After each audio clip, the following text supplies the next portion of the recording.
భూమి అంతం మొదలైంది అని కొన్ని సూచనలు ఆధారంగా కొందరు శాస్త్రవేత్తలు చెబుతున్నారు.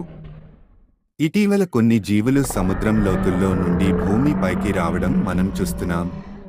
కొన్ని ప్రాంతాల్లో యోర్ ఫిష్, ఆంగ్లర్ ఫిష్ మరియు గుపులుగా తిమింగలాలు భూమి పైకి వచ్చి చనిపోవడం మనం చూసాం. ఇవి సముద్రంలో అతి భయంకరమైన పెద్ద జీవికి భయపడి బయటకి వస్తున్నాయి. అదే లెవియాథాన్. ఇది ఒక మకరం, అంటే చూడడానికి ముసలి ఆకారంలో ఉంటుంది. దాని తల ఆంధ్ర, తెలంగాణ రాష్ట్రాల కంటే పెద్దది. ఇంత పెద్ద జీవులు నిజంగా ఉంటాయా అని మనకి డౌట్ వస్తుంది కదా. బట్ నిజానికి అలాంటి జీవులు నిజంగా బ్రతికిండేవి అని చాలామంది శాస్త్రవేత్తలు చెబుతున్నారు. ఉదాహరణకి కొన్ని కోట్ల సంవత్సరాలకి ముందు అతి పెద్ద పాము వాస్కి ఇండికాస్ జీవించేది. దాని శిలాజాలం గనిని తవ్వినప్పుడు బయటపడింది.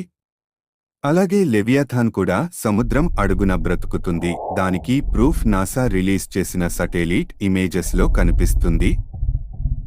ఇక్కడ చూస్తే అతి పెద్ద తల ఆకారంలో సముద్రం అడుగున కదులుతున్నట్టు కనిపిస్తుంది. ఇది చాలా పెద్ద ముసలి ఆకారంలో కనిపిస్తుంది. దాని శ్వాస కూడా చాలా వేడిగా పొగ రూపంలో బయటకి వస్తుంది.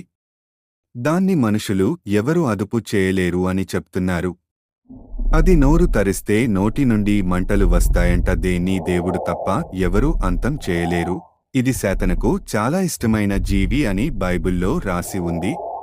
ఈ లెవియాథాన్ కొంచెం వేగంగా కదిలితే భూమి కంపించి సునామీతో భూమి అంతం అయిపోతుంది అని శాస్త్రవేత్తలు చెబుతున్నారు.